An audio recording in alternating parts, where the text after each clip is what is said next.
Hello and welcome to another edition of What Did I Buy This Time? Another French car. 22 years old in 2 days time. Peugeot 206 GTI?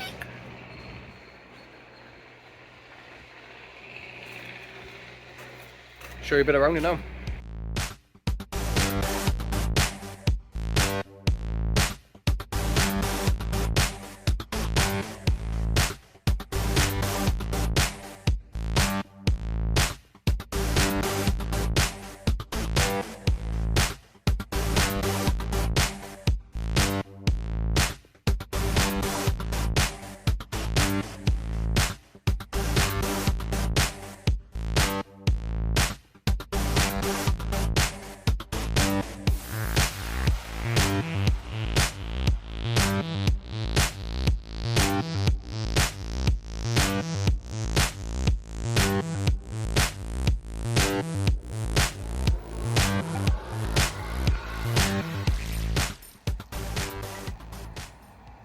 Plans. What's the plans? So the plans are to get it back on the road.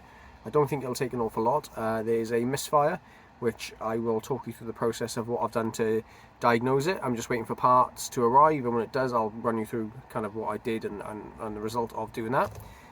Cosmetically, it's a bit challenged. It's an SP model, so it's got the funny arches and funny grille, but someone super glued them on and they just don't look great, so I ripped most of them off. The wings are hanging off it because they're rusted. The quirks with this car, which I've discovered since bringing it home, so I'll show you one aspect of it now. Bear with. So as you can see, she's certainly down a hole because she's jiggling. If I had an RPM gauge, you'd see it bouncing, but yeah, that's the other quirk. It does not work.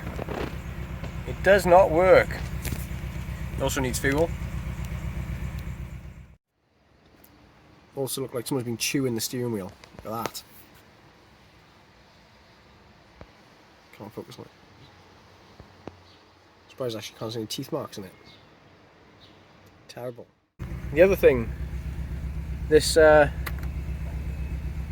doesn't blow any heat, but it looks like what someone's done is, if you come this side, they put this very professional looking switch.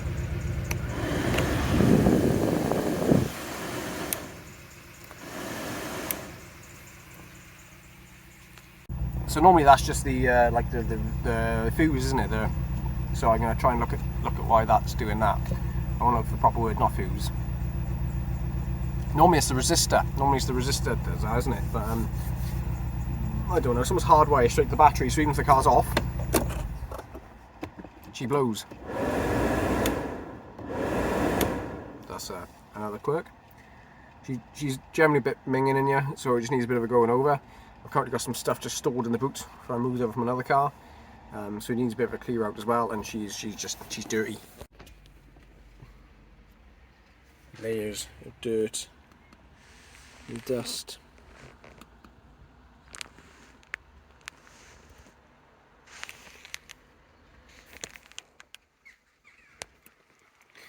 One of the biggest undoings with these cars is this void for the cabin filter, but they rot out because of it down there. So I'm going to kind of poke through really to see how flawed or how fatal that is. Someone's put some like sound deadening tape on it, which does feel a little bit crusty behind it, so I don't know, to see how that goes. And there it gets wet as well, so that tends to cause a misfire, but I cleaned it and dried out and it's definitely not that. And someone had some fancy eyebrow colours on, which has left all this kind of residue on it, which I'm hoping will sand off. There's our hardwire, the heater, tracks on the back and into the car. She definitely needs some TLC, and she has got an oil leak.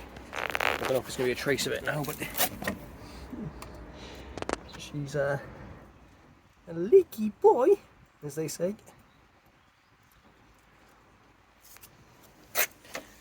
Definitely, it's coming from the bell housing area, so I'm hoping it's not a main seal, but we'll soon find out. But you can tell it's been messed with before because it's got a fuel rail, which has obviously come from our breakers, and a coil pack which has come from our breakers. So someone's had to go fixing it before me. but inevitably not got that far. So we will find out. So she isn't a pretty sight.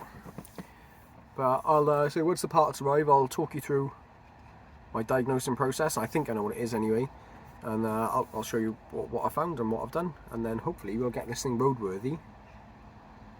Be nice, wouldn't it? Be nice.